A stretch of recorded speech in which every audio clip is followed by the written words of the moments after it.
marché à terme doit permettre auprès de la filière,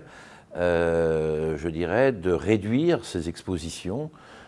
face à ces fluctuations, cette volatilité que l'on a aujourd'hui, que ce soit d'ailleurs sur l'orge de brasserie ou que ce soit sur d'autres cultures. Donc pour effectivement limiter ces risques, l'agriculteur peut être amené à se fixer des prix minimums, comme un acheteur type malteur ou même brasseur peut être amené à se fixer des prix maximums. Donc l'utilisation du marché à terme, c'est à la fois l'utilisation j'achète, je vends sur le marché à terme, mais qui doit être liée avec notamment des assurances, qu'on appelle des options, qui doivent permettre justement de relier l'ensemble de la filière. Le marché à terme, c'est quelque chose qui doit permettre une visibilité à terme et qui doit, comme je l'ai dit tout à l'heure, permettre un outil de gestion, donc de faire de la gestion, donc de faire de l'économie. Il ne faut pas non plus utiliser un outil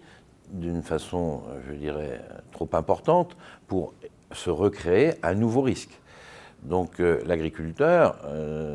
doit vendre, encore une fois, suffisamment échelonné, c'est-à-dire que, je sais pas, je vais dire par exemple 20% au moment où il sème, 20% après l'hiver, 20% au moment de l'épiaison, mais ne pas engager trop de marchandises avant ses récoltes, 60-70% me semble quelque chose de maximum, tant qu'on ne connaît pas ses quantités et ses qualités, et ensuite il lui vendra le restant, et là certainement uniquement sur un marché classique, puisque une fois qu'on connaît les récoltes, on connaît les fondamentaux, etc., il n'y a peut-être pas forcément besoin d'utiliser après les récoltes le marché à terme. Nous devons prendre l'habitude de se fixer effectivement des prix minimums, quels qu'ils soient. Ils peuvent être à 120 comme ils peuvent être à 250, mais se fixer des prix minimums, mais tout en gardant effectivement la possibilité d'améliorer ce prix minimum par une embellie qui vient ou qui ne vient pas, mais par une embellie du marché tel qu'on a pu le connaître. Ibot, on avait effectivement, je dirais, sollicité en son temps le Matif à l'époque, Euronext aujourd'hui, pour également créer, au même titre que le blé, le colza, un marché d'orge-brasserie. Comme apparemment Euronext souhaitait ne pas le faire immédiatement, et que nous ressentions effectivement ce besoin au sein de la profession, un certain nombre de personnes, organismes stockeurs, courtiers assermentés en orge de brasserie et malteurs, voire brasseurs, nous avions pensé qu'il était bon de mettre en place un marché à terme Ibot. Mais comme il est, je dirais, semi-privé, il n'a pas effectivement eu le succès escompté parce qu'il manque encore une fois de liquidité, parce que les gens sont très hésitants à y venir, et qu'il n'a pas, je dirais, le support financier, la sécurité financière, les garanties comme on a dans une chambre de compensation telle que est le marché à terme Euronext. Et de ce fait, aujourd'hui, je dirais qu'il ne fonctionne pas bien. Je pense que la solution, aujourd'hui, pour faire face à l'équation entre les organismes, les agriculteurs, les organismes stockeurs, les malteurs et les brasseurs, c'est de créer sur Euronext un véritable marché d'orge de brasserie, où là, il faut que tout le monde s'y engage pour y trouver la liquidité nécessaire, qu'on puisse bâtir des assurances, donc des options également dessus, au même titre que l'on fait aujourd'hui sur le blé et sur le colza. On voit bien que ça concerne également des marchés européens, des marchés canadiens, des marchés australiens, des marchés argentins, etc. Et comme on est une place forte, là aussi on l'a vu dans les chiffres du séminaire orge de brasserie, comme on est une place forte au niveau de l'orge de brasserie, je pense que mondialement c'est à l'Europe, au sein d'Euronext, d'organiser effectivement ce marché, puisque nous sommes prédominants sur ce marché mondial. Non seulement il n'y a pas de risque supplémentaire, mais je dirais qu'il y a même moins de risques.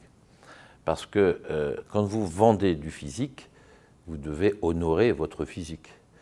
Quand vous vendez du marché à terme, le marché à terme, c'est un marché de papier. Bien sûr qu'on va lier avec un marché physique vis-à-vis de l'agriculteur, mais puisque c'est un marché de papier, Ça veut dire qu'à tout moment, quand l'agriculteur a un souci, tant de conditions climatiques ou de grêle ou de qualité, il peut à tout moment interrompre, je veux dire, ou arrêter son arbitrage qu'il a effectué sur le marché à terme. Et on peut plus facilement se retourner en papier qu'on peut se retourner effectivement sur le physique. Ben, si nous avons, qui s'appelle IBOT ou qui s'appelle autrement, effectivement un marché à terme qui fonctionne bien, eh bien, nous aurions déjà, je dirais, une meilleure santé de la filière, dans le sens où elle pourrait, aussi bien l'agriculteur que l'organisme stockeur, que le malteur, que le brasseur, entre guillemets, figer ses niveaux de marge minimum, hein, et se mettre à l'abri, effectivement, de ces fluctuations, hein, qui sont effectivement à haut risque, d'un côté comme de l'autre, celui qui est couvert ou celui qui n'est pas couvert. Donc ça permet, encore une fois, si ça fonctionne bien, hein, d'avoir un véritable outil de gestion, à chaque niveau de la chaîne, de figer, de fixer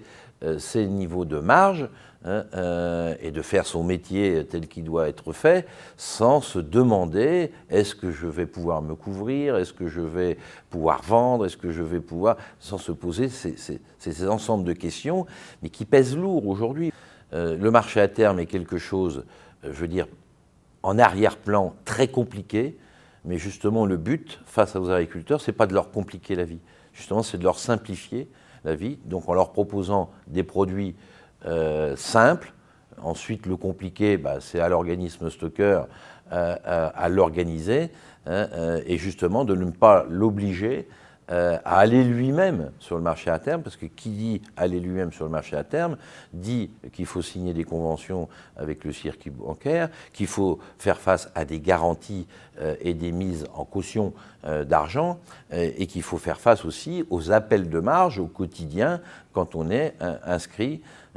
pour l'utilisation du marché à terme. Ça, c'est pas effectivement, je pense, le but de l'agriculteur, et puis il ne faut pas lui compliquer la vie avec ça. Bon, après, vous aurez toujours des agriculteurs qui souhaiteront, bien sûr, aller eux-mêmes sur le marché à terme parce qu'ils auront une idée peut-être plus de spéculation qu'autre chose. La spéculation, il faut laisser ça aux gens qui ont de l'argent à mettre partout où ça bouge et où partout où c'est une volatilité. Mais pour notre filière, c'est avant tout de la couverture et un peu d'arbitrage.